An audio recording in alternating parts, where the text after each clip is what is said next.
I'm here with Cherith Nordling, and Cherith was part of the John discussion panel, and she's going to be with us again for our discussion on Revelation, or the Apocalypse, as we like to call it. So just wanted to ask you a couple questions, maybe start with a little bit of your background with Revelation, your own journey with it.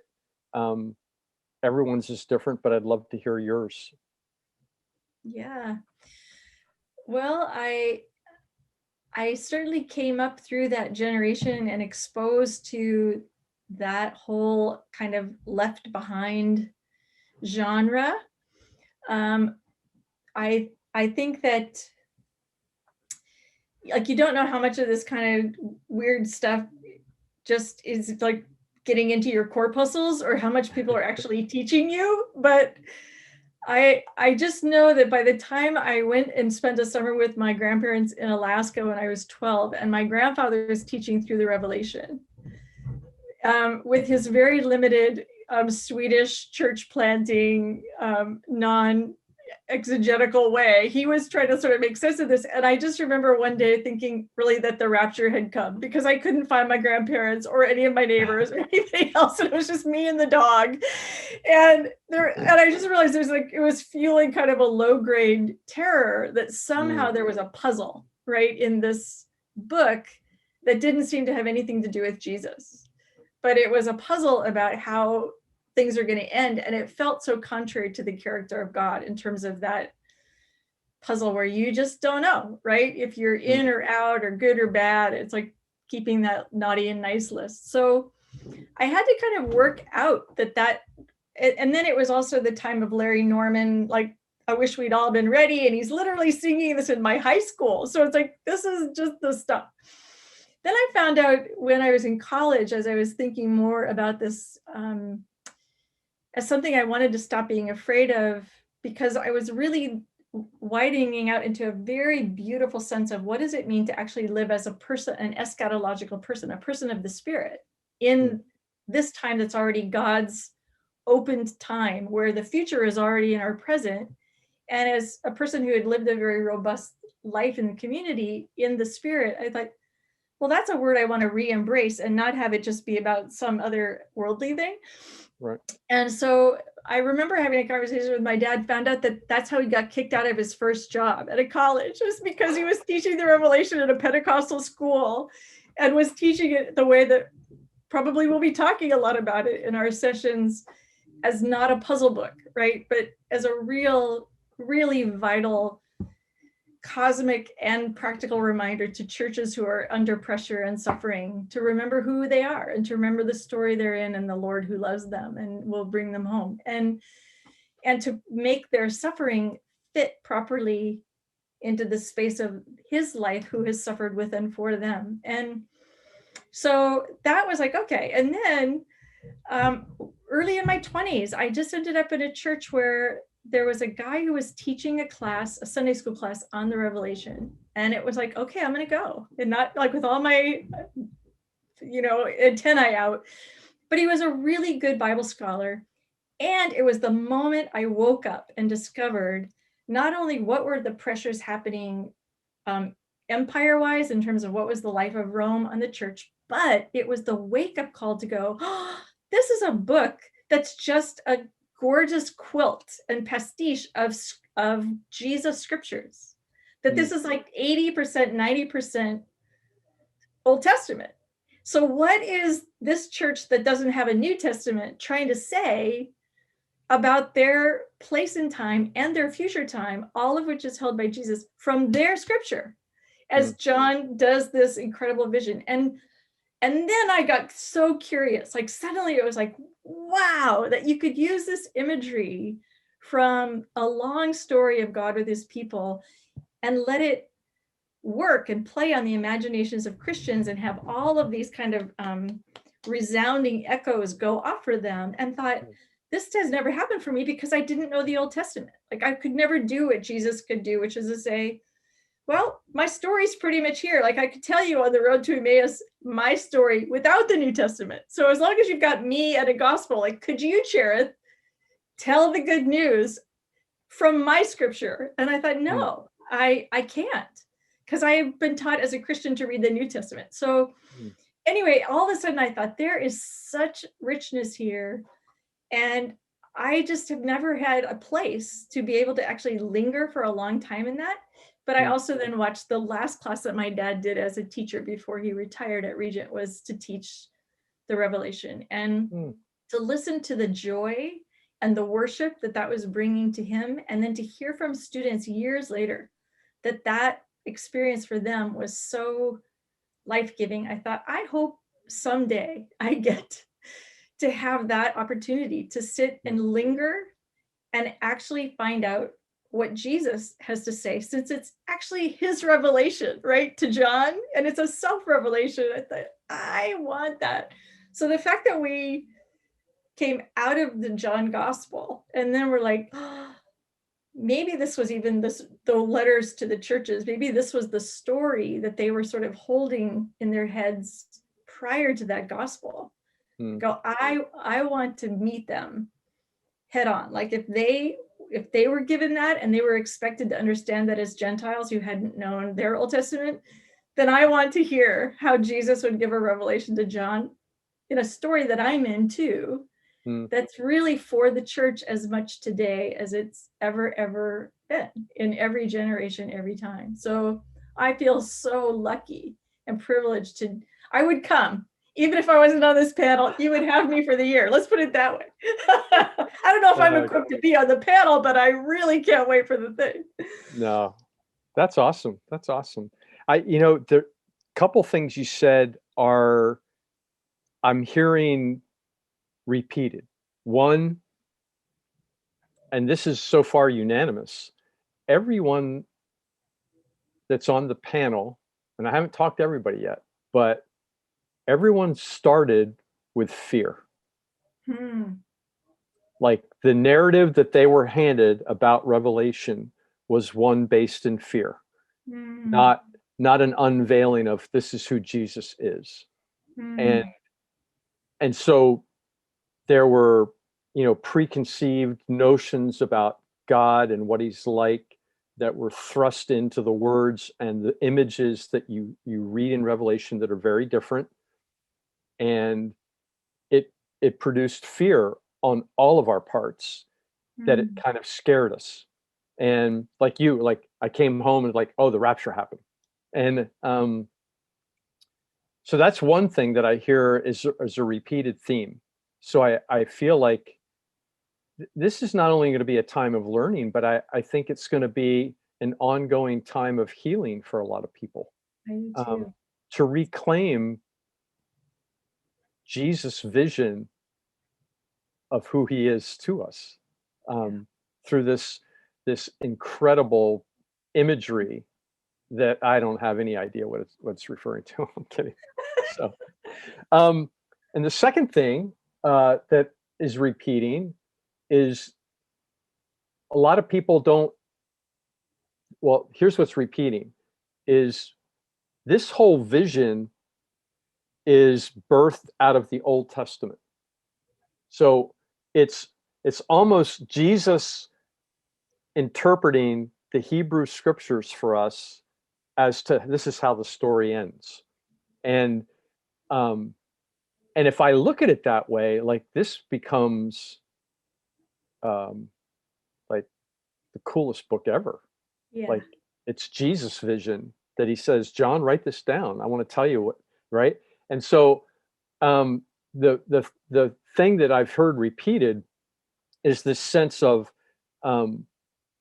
we're going to be spending a lot of time in the Old Testament, because every chapter, so many things in every chapter are just rooted to Old Testament texts. And I think that's going to be healing for a lot of people, because I know a lot of people who have quit reading the Old Testament. That's right.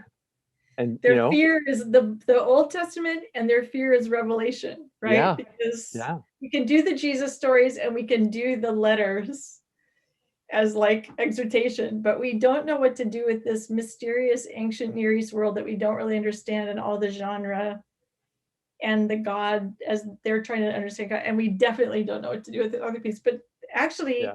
I think you're right. The fact that doing it this way lets us retrieve the fact that Jesus is like, why would you be afraid? Like, this is what the beginning of Hebrews is saying too, is Yeah. like, in the past, God spoke to our forefathers this way, right? Through the prophets and through these words. But in this day, he's now speaking to us through Jesus. And then Jesus goes, and let me just like let you, just like Hebrews does, let's rehearse the words again, only make me the central character and see what opens up. And I just can't wait for that. It's going to be, Yeah. you're right. It's going to be a healing time. That's part of my prayer. And not only for the people who attend, but for us too. For I all mean, of us. I know that I still have areas in my life, specifically with regard to revelation, that need to heal. I would say, Sheriff, there was probably, I'll bet it was close to 20 years that I wouldn't go near the book. Wow. I literally wouldn't read it. I had so much baggage with it, and so much. I grew up in a church where we had John Walvoord, Chuck Ryrie, Dwight Pentecost, Howard Hendricks. All these guys would come every summer for Sunday evening summer prophetic conference. And it was all out of Dallas. It was all the dispensational, Left Behind, Late Great Planet Earth, all that stuff. A little bit more polished because it's more sophisticated. Seminary profs are talking about it, but it is essentially that narrative. And when I was really young, I mentioned this when I was talking, I think to Brad or Paul or somebody. But the first time it happened, it was awesome because it was summer. I was, I don't know, 8, 9, 10, 11, something like that. And because it was summer and I didn't have school, my parents were like, oh, you don't need to go to church Sunday night. It's this special prophetic conference thing. So I was like, I don't have to go to church. So I got to play. But then the next year, my dad kind of put his foot down and went like, no, I think you're old enough. You should know this. You're coming. So then I had to go every year, every summer. So I got kind of the catechism class on dispensational view of Revelation. So anyway, those are the two things that I've heard several people say already. Starting from a fear basis, and then the references, like we're do a lot of work with the Old Testament, and that excites me. Let me ask you one more question real quick, because I don't want to keep you. I know it's dinner time, your time. But just because you were a part of the John discussion, so this isn't like we're not going into it like we were with John, not knowing each other very well. So we have some history under our belt. And so I'm just curious, like, what are you looking forward to about this class, just based out of that experience? Yeah, sure. Thank you.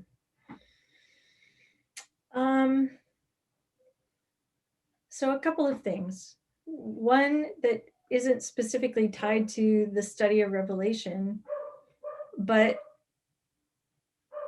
I think the fact that we've had this privilege of spending time in scripture together in a way that has been profoundly healing for me, because so often when we're in a concentrated place of teaching, or it has a course or whatever it is, just the way that people's insecurities raise up and are intertwined with the way that we're taught academically, it just feels like it's always such competitive space, right? It's like, I need to show everybody that I can be here. And basically, I just want to say, I have no idea why I get the privilege of being here.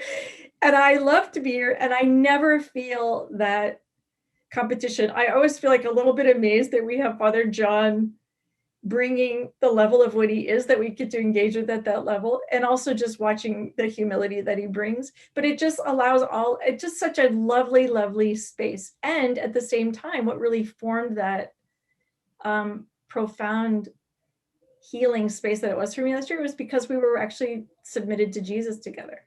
And every week I would leave that time loving him better.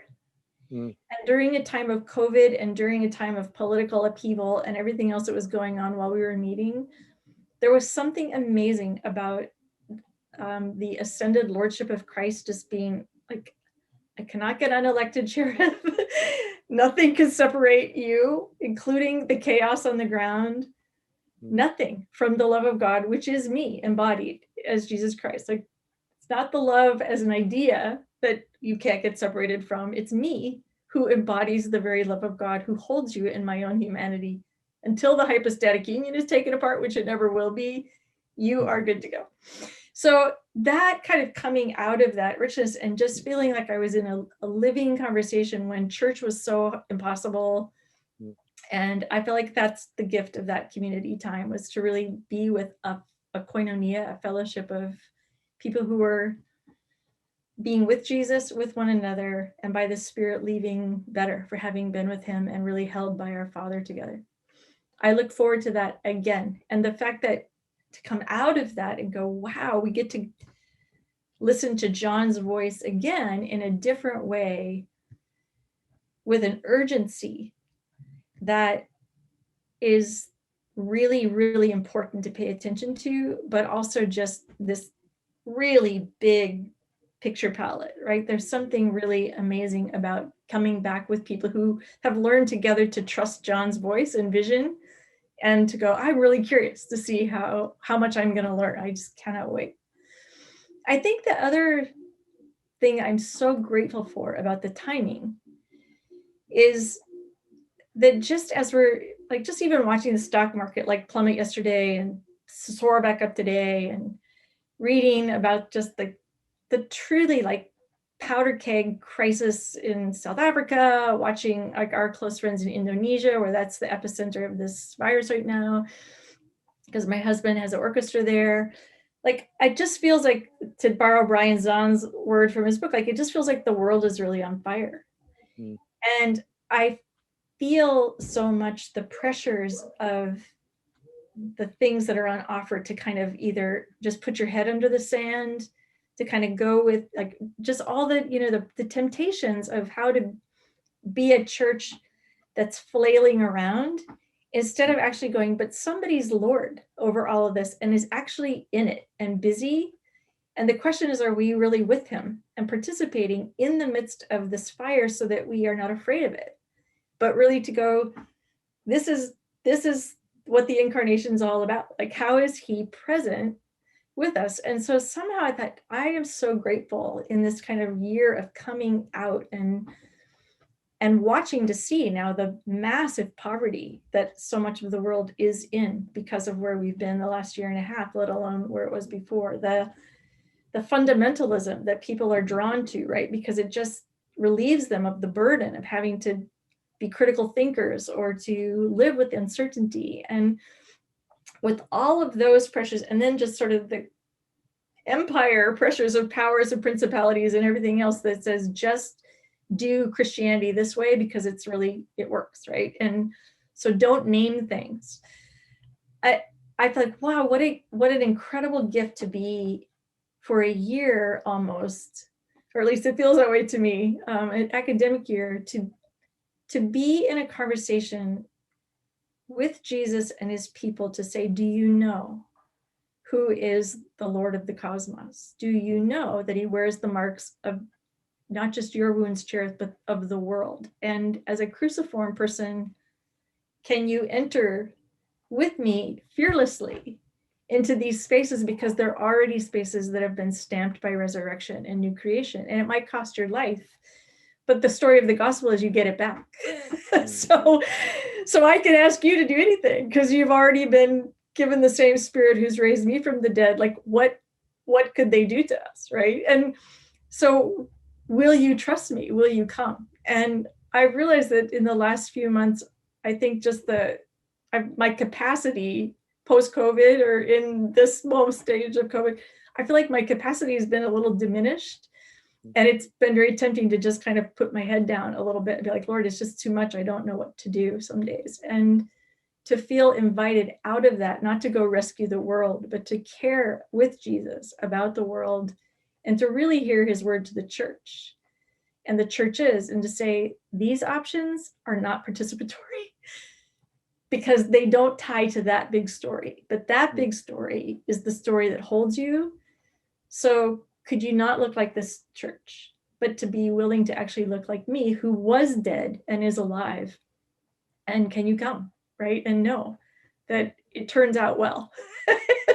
Even in the moment when you're needing the power of the Spirit to stand with people in their suffering, not just their healing. And so I just feel so grateful at this particular juncture that this is the conversation that we will be in. And I really, this is not false humility. Like, this is really new space for me.